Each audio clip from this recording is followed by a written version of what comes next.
Everyone, welcome to my channel. कैसे हैं आप सभी। तो हमने न्यूमेरिकल मेथड का चैप्टर नंबर 1 स्टार्ट किया हुआ था। इसमें सिर्फ एक लास्ट टॉपिक हमारा रह गया था, न्यूटन रैप्सन मेथड की iterative formula for finding inverse, square and many other things. इससे पहले वाली वीडियोस अगर आपने नहीं देखी तो आप उनको जाके देख सकते हो। मैंने आपको उसमें लास्ट वीडियो में न्यूटन रैप्सन मेथड का ऑर्डर ऑफ कन्वर्जेंस निकाल के बताया था।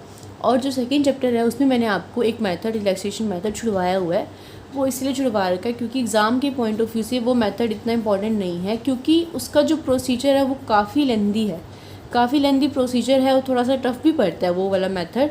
इसीलिए उसके चांसेस बहुत ही कम है कि वो एग्ज़ाम में आता है।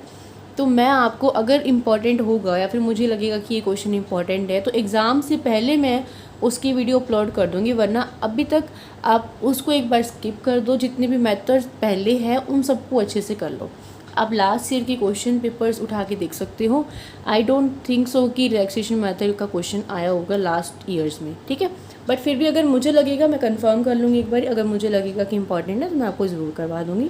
अब हम देखते हैं न्यूटन रैप्सन मेथड की इटरेटिव फॉर्मूला। देखो इनमें क्या है, इनमें ना बस आपको ये इक्वेशंस है ना, ये इक्वेशंस बनानी आनी चाहिए। अगर इक्वेशन समझ में आ जाएगी तो फिर इसमें कुछ भी नहीं है, फिर तो आप खुद भी कर दोगे। सिर्फ न्यूटन रैप्सन मेथड का ना फॉर्मूला अप्लाई करना, वैल्यू पुट करनी है एंड नथिंग एल्स। और एग्जांपल्स एक्सरसाइज में भी आपको बस यही चीज़ एक आनी चाहिए, इक्वेशन बनानी। तो देखते हैं कि कैसे करना होता है ये।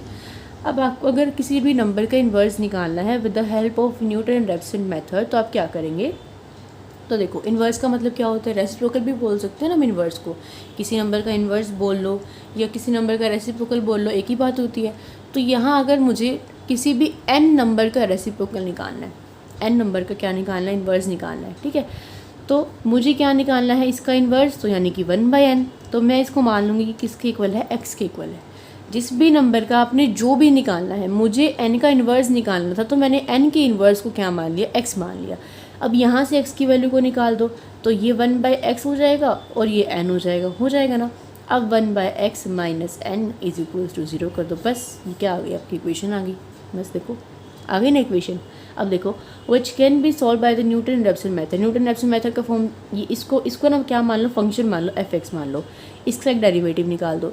अब न्यूटन रैप्सन मेथड का फॉर्मूला अप्लाई करो, क्या होता है, x of i plus 1 is equals to x iota minus f of x i divided by first derivative. ये आपका फॉर्मूला होता है, जो कि मैं आपको पहले भी बता चुकी हूँ, आपको लर्न होना चाहिए। अब यहाँ वैल्यू को पुट कर दो, बस x i as it is, f of x i की वैल्यू ये थी, एफ डैश एक्स आई की वैल्यू ये थी। उसके बाद कर रखा है इसको एलसीएम लेके सोल्व। वैसे तो ईजी आप कर लोगे, तो फिर मैं आपको बता देती हूँ। देखो ये वाली टर्म तो एज इट इज़ रहेगी, इस टर्म का ऊपर क्या करो, एलसीएम ले दो। तो यहाँ एक्स आई एलसीएम आ जाएगा, 1 माइनस n ये हो जाएगा। नीचे क्या है, -1/x आयोटा स्क्वायर, ये है, ठीक है। तो ये टर्म इसके नीचे, तो नेक्स्ट स्टेप में क्या होगा, ये वाली टर्म इसके साथ ऊपर चल जाएगी। ये वाली टर्म तो एज इट इज़ रही, 1 minus n of x this, ये, और ये वाली टर्म है ना इसके साथ यहाँ आ जाएगी। तो ये माइनस भी है, x आयोटा का स्क्वायर, ठीक है। अब ये x आयोटा, ये x आयोटा का स्क्वायर तो कट जाएगा। तो ऊपर क्या बचा, यहाँ पे माइनस x आयोटा ये बचा।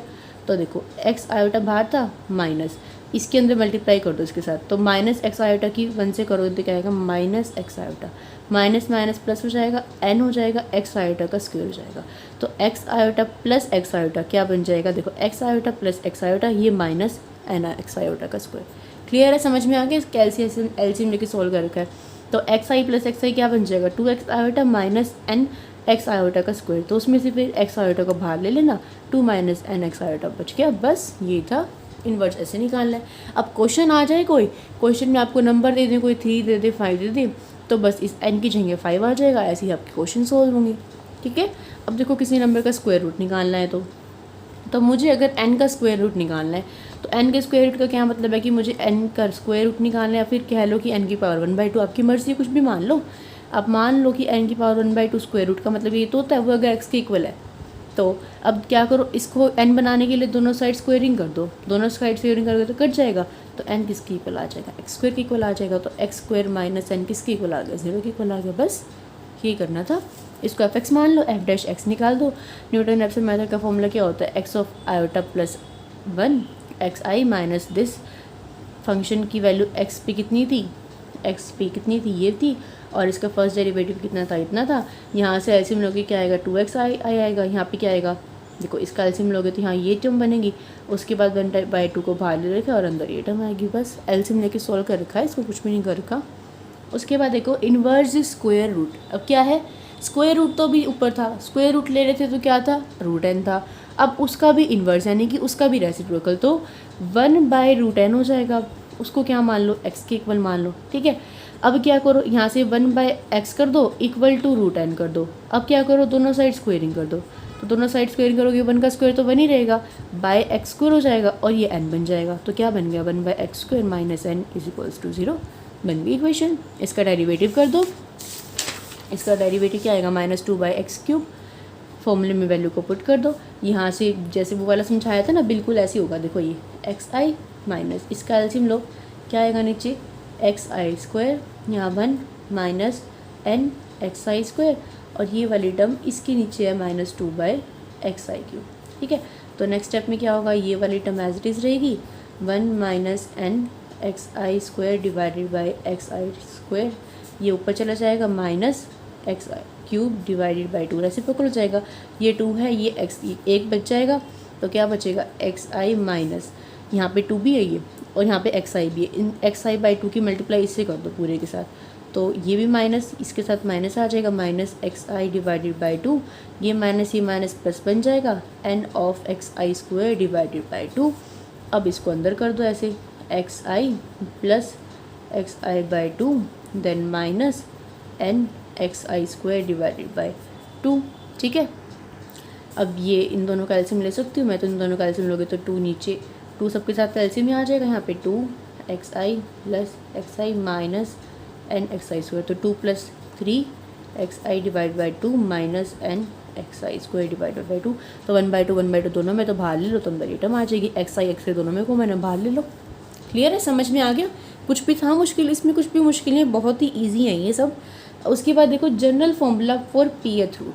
pth रूट का क्या मतलब है कि n की पावर n का pth रूट, देखो n का pth रूट का मतलब ये होगा pth रूट, तो इसको मान लो x के इक्वल। अब दोनों साइड पावर p कर दो, दोनों साइड पावर p कर दोगे तो n बन जाएगा, और ये क्या बन जाएगा, x की पावर p, तो x की पावर p माइनस n = 0।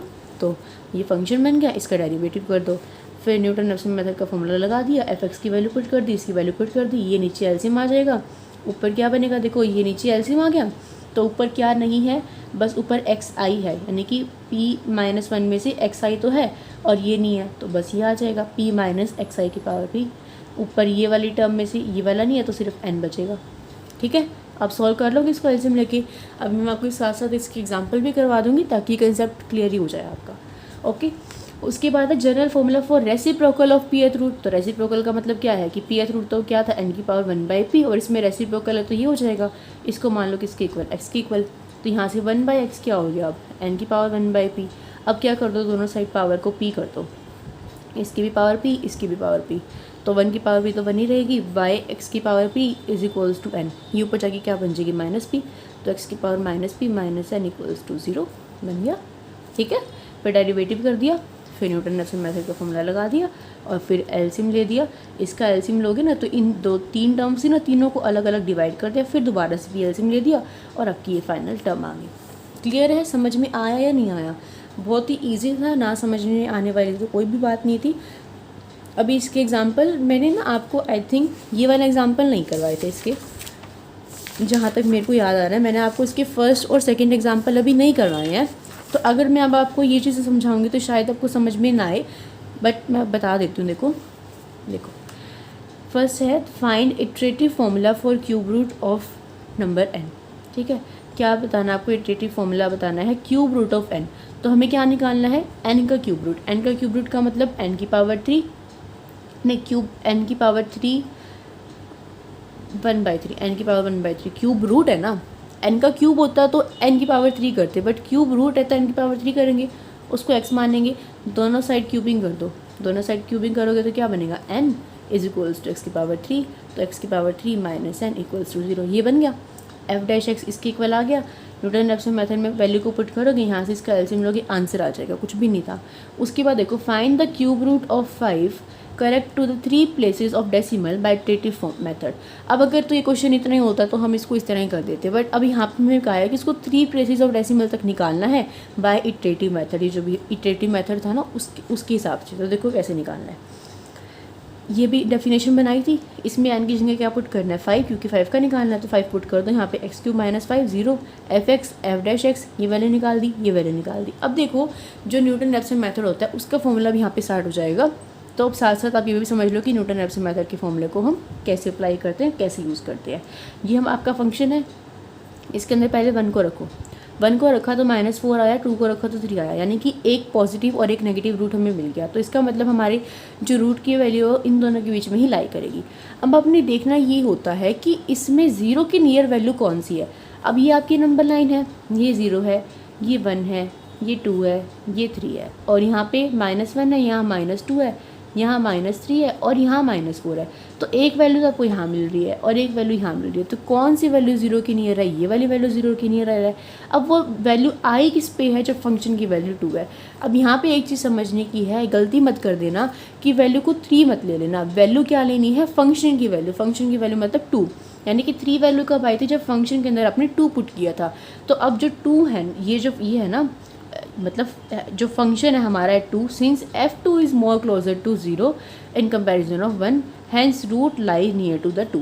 अब 2 के रूट लाई, जो हमारा रूट है ना वो 2 के पास लाई करेगा। अब इन्होंने क्या किया यहाँ पे, चाहो तो आप x0 को 2 ही मान लो, क्योंकि 2 के पास हमारा रूट लाई करेगा, बट इन्होंने 1.7 सिर्फ और सिर्फ इसीलिए लिया है ताकि जो कैलकुलेशन है और जो हमारे नंबर ऑफ मतलब हम करती ना नंबर ऑफ इटरेशंस है, यानी कि बार बार हमें ज़्यादा बार इसको सॉल्व ना करना पड़े, उसी वजह से इन्होंने बस 1.7 को ले लिया, क्योंकि 1.70 के और भी नज़दीक हो जाएगा, सिर्फ और सिर्फ इस वजह से। आप चाहो तो यहाँ 2 भी ले सकते हो, वो आप पे डिपेंड करता है।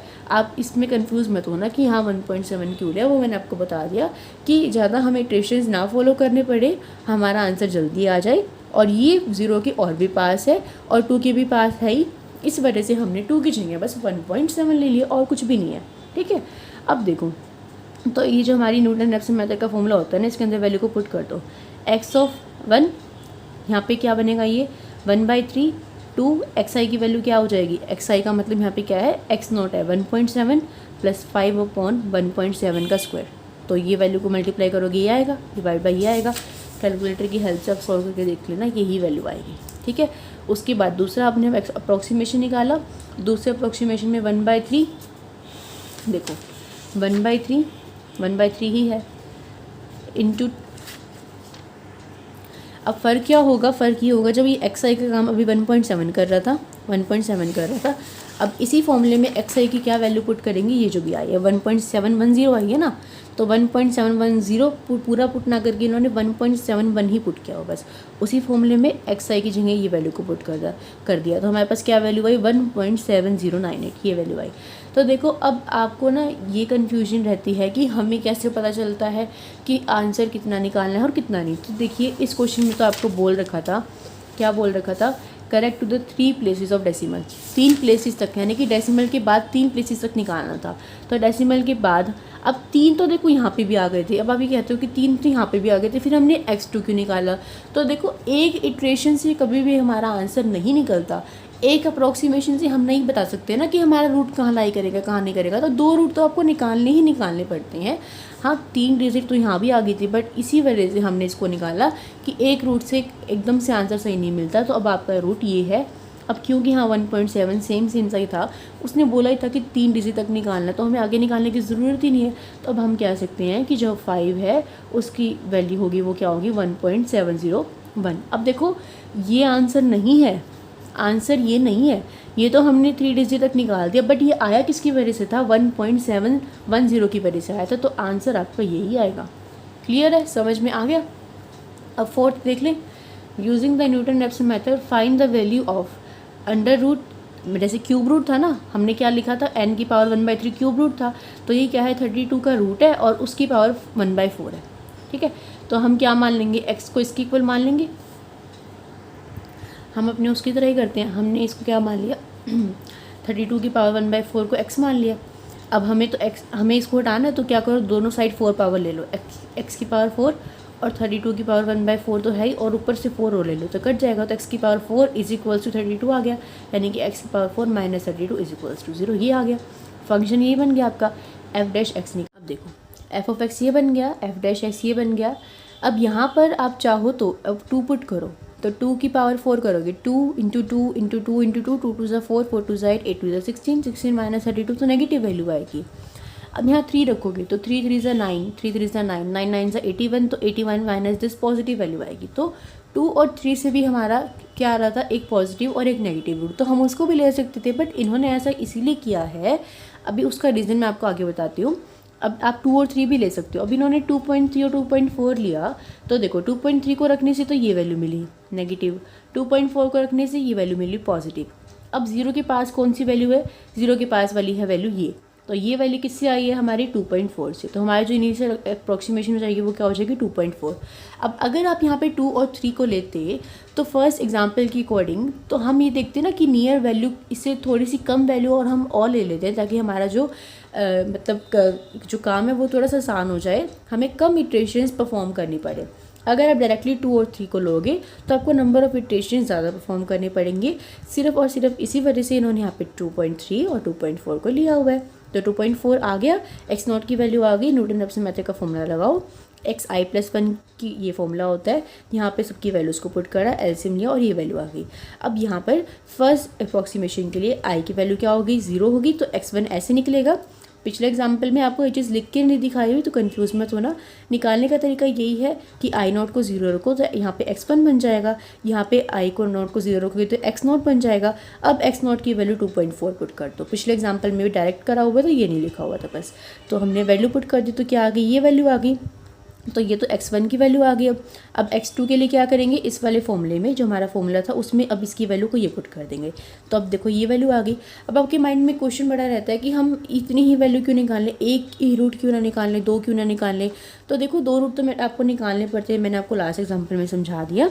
अब चाहो तो आप इन्होंने क्या किया, अब यहाँ पर देखो 3 डिजिट तो ऑलरेडी मैच हो रही थी ना, तो एक थर्ड रूट और निकाल के देख लिया तो उसमें ये पूरा ही मैच हो गया, तो फाइनली हमारा आंसर ही आ जाएगा। अब आपकी मर्ज़ी है, आप इसको यहाँ तक भी करना चाहो तो यहाँ तक कर सकते हो, दूसरा रूट निकालने से हमें पूरा सेटिस्फेक्शन हो गया कि इसकी बात हमें और निकालने की ज़रूरत है ही नहीं, दोनों पूरी ही मैच कर रहे हैं, आपकी मर्ज़ी है। ठीक है, तो समझ में आ गया। अब बिल्कुल ही ईजी एक्सरसाइज थी ये। तो अब देखो आपका होमवर्क क्या है, आपका होमवर्क है ये, फर्स्ट क्वेश्चन करना है आपको obtain Newton Raphson method formula, जो कि बिल्कुल आसान है, करा चुकी हूँ मैं। ऑर्डर ऑफ कन्वर्जेंस निकालना है, ये वाला क्वेश्चन करना है, ये वाला क्वेश्चन अभी रहने देना। न्यूटन रैप्सन मेथड का फॉर्मूले से आपको प्रूव करना है कि ये जो वैल्यू है इसकी इक्वल होती है, जो मैं आपको समझा चुकी हूँ स्क्वायर रूट निकालने के लिए। उसके बाद n की वैल्यूज़ को ये तीनों पुट करके आंसर निकालना है, ये क्वेश्चन आप करोगे। देन 13 क्वेश्चन आपने करना है, क्यूब रूट निकालने का जो फॉर्मूला होता है वो ये होता है, प्रूव करो और फिर इन दोनों का क्यूब रूट निकालो। ठीक है, आपको 24 का क्यूब रूट निकालना है बाय 3 प्लेसेस तक न्यूटन रैप्सन मेथड से। देन आपको 3 का क्यूब रूट निकालना है 3 प्लेसेस तक इटरेटिव मेथड से। ठीक है, इटरेटिव मेथड में से निकालना और ये वाला न्यूटन रैप्सन मेथड से निकालना है। उसके बाद देखो, show that the iterative formula for finding the reciprocal of n of this, यानी कि जो मैंने आपको फर्स्ट पहला समझाया था, बिल्कुल रेसिप्रोकल निकालने का, इन्वर्स निकालने का फॉर्मूला ये होता है, ये प्रूव करो और फिर इसको n मान के इसको सॉल्व करो। तो 1 2 3 4 5 6 7, ये 7 क्वेश्चन आप करोगे, इनके सब पार्ट्स हैं वो अलग बात है, बट ये 7 क्वेश्चन आपको ट्राई करनी है। ये कंप्लीट न्यूटन रैप्सन मेथड का है, जिसके मैंने एग्जांपल्स आपको कराए नहीं, आई थिंक सो। तो आपको अगर आते हो तो आप कर लेना, बहुत अच्छी बात है, वरना एक बार आप इसको छोड़ देना। ये वाले क्वेश्चन साथ साथ कर लो, ताकि जो हमने आज आर्टिकल पढ़ा है वो आपको ईजिली बहुत अच्छे से क्लियर हो जाए। ठीक है, तो उसके बाद अपना फर्स्ट चैप्टर एक तरीके से हमारा फर्स्ट चैप्टर और सेकेंड चैप्टर में मैंने आपको बोल दिया है कि रिलैक्सेशन मेथड अभी हम नहीं कर रहे हैं, तो न्यूमेरिकल मेथड वाला जो पार्ट है वो समझो कि हमारा कंप्लीट हो ही गया है। ठीक है, उसके बाद मैं कोशिश करती हूँ बस जल्दी से आपको एक बार सीक्वेंस का सिलेबस थोड़ा हो जाए तो मैं फिर प्रोग्रामिंग इन सी आपको करवाऊँ। ओके, तो मिलते हैं फिर नेक्स्ट वीडियो में। Till then bye bye, take care, keep watching, keep studying.